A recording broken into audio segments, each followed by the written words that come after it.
بابا جی اچانک ٹھیک ہو گئے اور میرا دوست اس معجزے پر حیران ہو گیا، جبکہ ہم سب بھی سرپرائز میں چلے گئے۔ آپ خود سوچیں، آپ کے والد 80 سال کے بزرگ ہوں، یہ 10 سال سے صاحب فراش ہوں، آپ انہیں کبھی ایک ڈاکٹر کے پاس لے کر جاتے ہوں اور کبھی دوسرے ڈاکٹر کے کلینک پر۔ آپ انہیں ہر مہینے 2-3 کسی پرائیویٹ ہسپتال میں رکھتے ہوں، آپ نے گھر پر نرس اور ڈاکٹر رکھا ہو اور یہ دونوں روزانہ آپ کے والد کا چیک اپ کرتے ہوں۔ آپ بیرون ملک سے ان کے لیے ادویات منگواتے ہوں، آپ اپنے والد سے بے انتہا محبت کرتے ہوں اور آپ انہیں کبھی تنہا نہ چھوڑتے ہوں۔ مگر آپ کے والد صحت یاب نہ ہوں، یہ جسم کے ایک حصے میں درد کی شکایت کرتے ہوں اور کبھی دوسرے حصے میں، اور آپ ان کی وجہ سے ہمیشہ پریشان رہتے ہوں۔ لیکن پھر ایک دن وہ اچانک ٹھیک ہو جاتے ہوں اور وہ اٹھ کر چلنا بھی شروع کر دیتے ہوں، کھانا پینا بھی، ہنسنا بھی اور پڑھنا لکھنا بھی۔ تو کیا آپ حیران نہیں ہوں گے؟ اور اس سارے کارنامے کا سہرا آپ کے ایک عام جاننے والے کے سر پر بنتا ہو تو آپ کی حیرت یقیناً سرپرائز میں تبدیل ہو جائے گی۔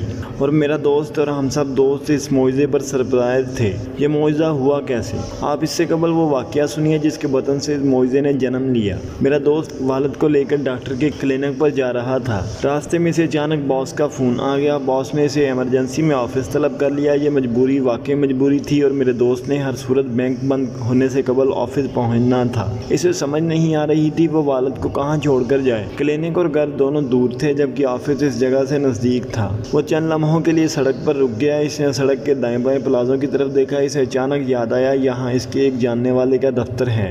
اس نے فون پر اس سے رابطہ کیا۔ اس کا جاننے والا اس وقت دفتر میں موجود تھا۔ اس نے اسے اپنی مجبوری بتائی، والد کو گاڑی سے اتارا، جاننے والے کے دفتر میں بٹھایا اور اسے اس سے درخواست کی کہ آپ 1 گھنٹے کے لیے میرے والد کو اپنے پاس بٹھا لیں، میں آفس سے واپس آتا ہوں۔ اس کے جاننے والے نے کرسی کھینچی اور اس کے والد کے پاس بیٹھ گیا۔ میرا دوست اپنے دفتر چلا گیا۔ وہ گھنٹے کی بجائے 1.5 گھنٹے بعد واپس آیا تو اس نے ایک عجیب منظر دیکھا۔ اس کے والد کمرے میں ٹہل رہے تھے اور قہقہے لگا رہے تھے، جبکہ اس کا جاننے والا کرسی پر آرام سے بیٹھ کر بابا جی کو دیکھ رہا تھا۔ اور دوست اس کایا کلپ پر حیران ہو گیا۔ اس نے جاننے والے کا شکریہ ادا کیا، والد کو ساتھ لیا اور کلینک چلا گیا۔ اس کے والد نے اسے رستے میں بتایا، تمہارا یہ دوست بہت اچھا ہے، میں کل اس سے دوبارہ ملنے آؤں گا۔ دوست نے یہ بات سنی، انسنی کر دی۔ اس نے اسے ڈاکٹر سے معائنہ کروایا اور والد کو گھر لے گیا۔ والد کی وہ رات نسبتاً اچھی گزری۔ میرا دوست اگلے دن دفتر چلا گیا۔ وہ شام کو واپس آیا تو اس کی بیوی نے بتایا، ابا جی دوپہر کے وقت آپ کے اس دوست کے پاس چلے گئے تھے جن کے پاس آپ انہیں کل چھوڑ کر گئے تھے۔ دوست حیران ہوا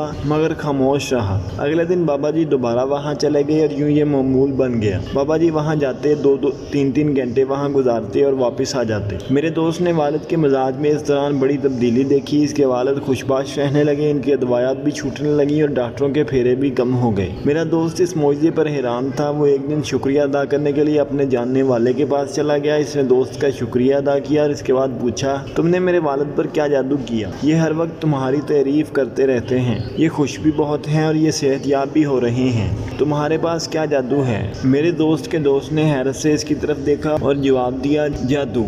کیا مطلب؟ تمہارے والد جب بھی میرے پاس آتے ہیں میں تو ان کے سامنے ایک لفظ نہیں بولتا۔ میرا دوست مزید حیران ہو گیا۔ اس نے پوچھا، کیا تم واقعی کوئی لفظ نہیں بولتے؟ اس نے جواب دیا، ہاں، میں 2-3 گھنٹے خاموش بیٹھا رہتا ہوں۔ میرے دوست نے پوچھا، پھر میرے والد تمہاری اتنی تعریف کیوں کرتے ہیں؟ میرے دوست کے دوست نے قہقہہ لگایا اور بولا، تمہارے والد کو باتیں کرنے والا نہیں، باتیں سننے والا شخص چاہیے، اور میں پوری توجہ سے 2 گھنٹے ان کی باتیں سنتا ہوں اور یہ توجہ میرا جادو ہے۔ میرا دوست حیرت کی انتہا کو چھونے لگا۔ اس نے دوست سے کہا، لیکن میں تو اپنے والد کو بہت وقت دیتا ہوں۔ دوست کے دوست نے جواب دیا، آپ یقیناً وقت دیتے ہوں گے مگر آپ ان کی بات نہیں سنتے، آپ انہیں بتانے اور سمجھانے میں لگ جاتے ہو، اور بزرگوں کو سمجھانے اور بتانے والے لوگ نہیں چاہیے ہوتے، انہیں صرف اور صرف توجہ سے سننے والے چاہیے۔ آپ کسی بزرگ کی بات توجہ سے سننا شروع کر دیں، وہ چند لمحوں میں آپ کا دوست بن جائے گا، اور آپ کسی بزرگ کو سمجھانا شروع کر دو، وہ چند لمحوں میں آپ سے اکتا جائے گا۔ میرا دوست اپنے دوست سے جادو کا یہ فارمولہ لے کر میرے پاس آیا۔ ہم نے یہ نسخہ مختلف دوستوں کے ساتھ شیئر کیا۔ ہم سب نے تجربہ کیا اور 99% وہ نتائج حاصل ہوئے جن کا دعویٰ اس فلسفے کے بانی نے کیا تھا۔